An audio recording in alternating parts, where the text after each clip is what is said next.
Okay, we are live recording. So today is Sunday, October 30th, and I have Kyle and Eddie here with us. And I guess we'll continue our discussion on the challenges.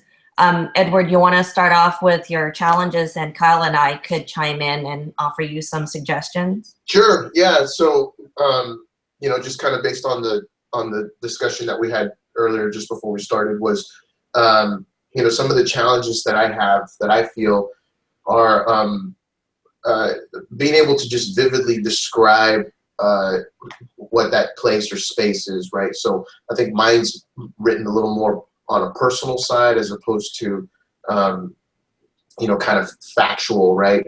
Kyle's was based on the Barnes and Noble side of it, right? So there's a lot of facts and a lot of experiences and stuff that he sees that he's put into his paper, right?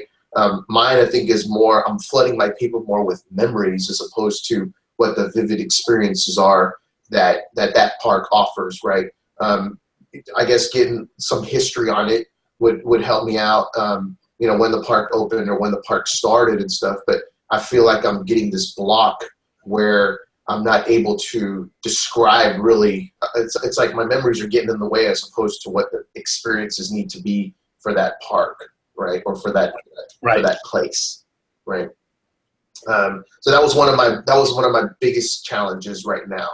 And how can I open that up where I need some assistance or some tools that I can use, and I think by what you mentioned, interviewing people at the park, interviewing even my family on what their experiences are. Just to go back to that a little bit, my wife was the one who had suggested this, right? So, I have a bunch of exercise equipment behind me. I'd probably never use it. My wife's the one who's on it all the time, right? So my I guess work life, it doesn't allow me to do that.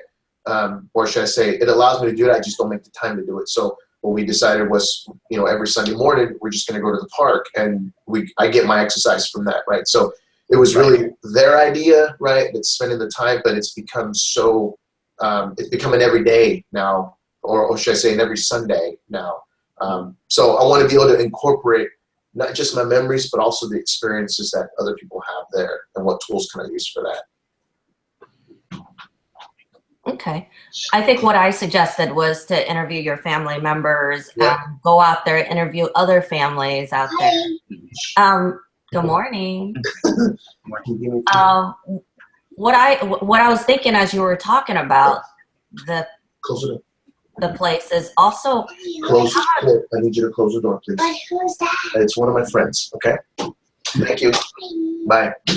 How about going there by yourself, without your family, just to see if you could see it from a different perspective, and also try going there if you can, different time of the day, just to see if there are other groups of people going other than Sunday mornings, just to see what else is there, other times of the day, maybe in the evening or one day in the afternoon on a Saturday. Right. Mm-hmm. Okay.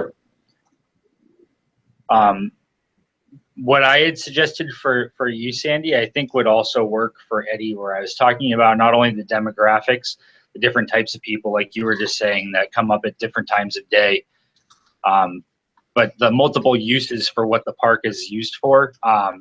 If there are kids that are playing there, if there are areas where people read, people that you said, use it for exercise, it could be used as a meeting space. And you use it as a place to air your head out and relax. Kyle, you just cut off earlier, the last portion. Can you repeat that again? Can you hear me right now? For exercise. Yeah. Okay. Yeah, I was just talking about the different uses that the park has. So beyond being used for exercise, for kids playing, for elderly people that get up at 6 a.m. and go for a walk to get their daily exercise in. You use it for a place to air out and relax and let your head. I think looking at it from their perspective might help encompass, the whole purpose of the park beyond just one person.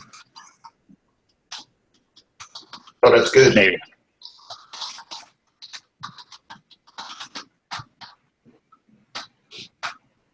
So Kyle, should you and I talk about our challenges too, kind of repeat, and maybe Eddie might have a different perspective for us? Yes. So I'm going to pull that up real quick just to make sure. Well, while you pull yours up, mine was very simple. Right. So mine was basically, I was having a hard time coming up with questions like, what should I ask people when I interview them? And Kyle gave a really good suggestion. Maybe go there and maybe the questions might come to you. So when I went there, I started asking someone, why do you come here? Or it was obvious who they were there with. But I think after starting that conversation, it just, being in that environment, it just kind of, I was able to just on the spot develop more. It allowed you to flow a little better. Yeah. And sometimes it's something they say, then you could kind of build on top of that. Right. Yeah. Right. Well, I think, going out there and interviewing people, right, you have to prepare yourself, right? So just have a list of, 10 questions you want to ask them, right? I mean, I think that's what I'm going to be doing here in the future for this one. Introducing yourself, making sure you don't look like a creep to them, Right. Bring your ASUID, because this woman, she was all like, where are you again? So I showed her my ASUID, and then I had her fill out the form, and she was like reading every line, just to make sure. And so having the form and your ASUID would be really helpful. Yeah, yeah.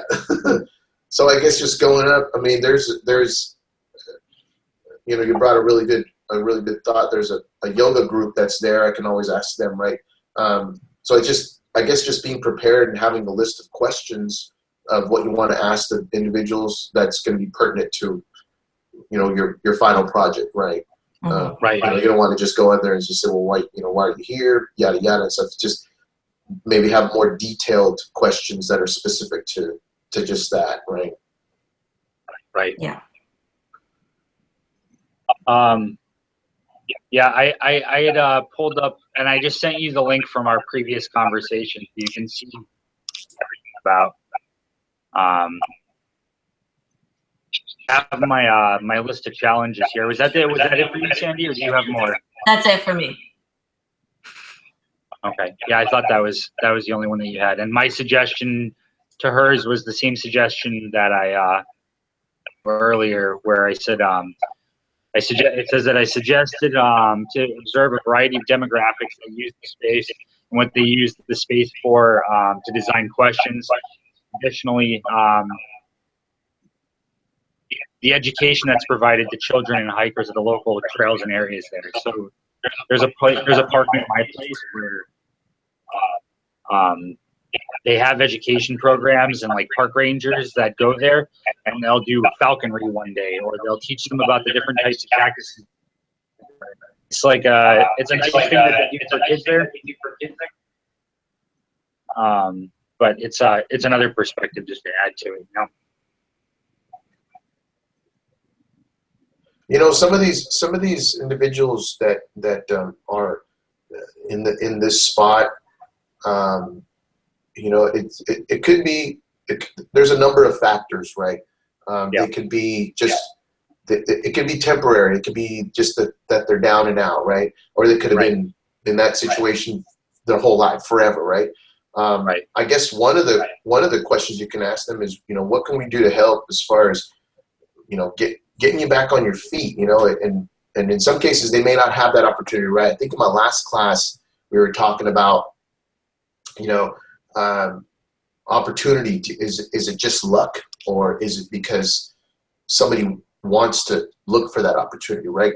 In some cases, for situations like this, it'd probably be the individual that has had the drug problem or the alcohol problem, and they're just down and out these last couple of months. Maybe they just lost, their house and their whole life, basically. So I guess just asking them, what can we do to help, right? And get them back on their feet. I don't know if there's, I'm sure there is programs that help with that kind of stuff. I don't know if that's something that you can help them with, right? That's some of the questions. I guess it's not even related to what we're even talking about here on your challenges. So I'm reading some of your challenges here.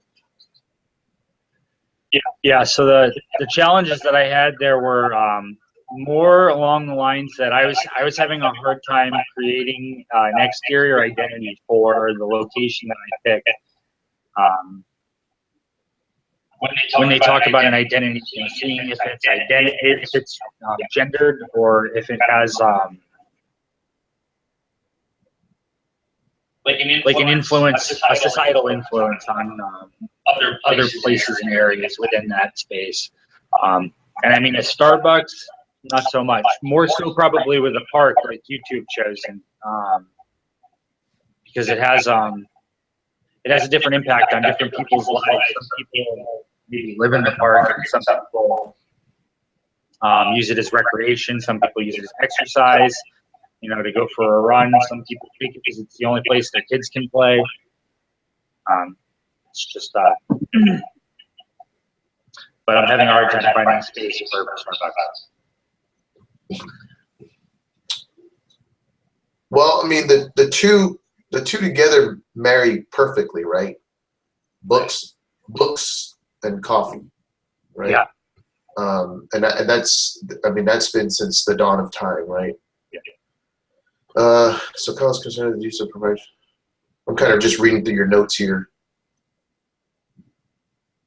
When I sent that out, I thought I sent it out to everybody, and apparently it just went out to Sandy because I'm not very good at the whole respond to all thing. My bad. It's all right. I see that part where he says worries the profile could be a little better organized. I feel the same way, but I mean, this is all just our rough draft, right? Right. Right. And it seemed a little as long as we try to get all of our thoughts onto a piece of paper and try to format it a little bit better. I mean, this is just the first draft, and that's what our peer reviews are all about. So, right. Cool. See, yours, you said you feel like yours doesn't have enough emotion. I guess what you can do is go through some of your experiences, your emotional side. How do you feel when you walk through that door?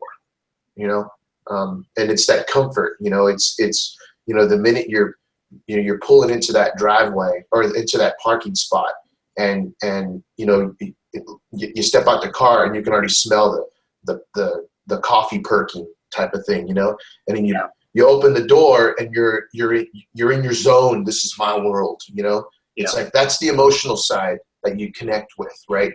And as you walk in, you're very familiar with the number of steps it's going to take for you to walk to that bar to order your coffee, and the people recognize you and they know you already immediately. They're like, this is your drink or this is your favorite book or whatever the case may be, right? So, right. And if it's a daily thing or even just a weekly thing, people are familiar with who you are, right? Yeah. So you can get more in touch with your emotional side on that, right? How you feel and what makes you want to go back, right? And I think that's what our professors wanted us to do is engage more on the experience as opposed to the memory side, right? The emotional side, right? Yeah, the nuts and bolts of the place. Correct. Right. So it's like you almost maybe want to brainstorm with what your step-by-step process is when you're first walking up, even when you're just driving in, or that familiar left turn that you got to take that's automatic, right?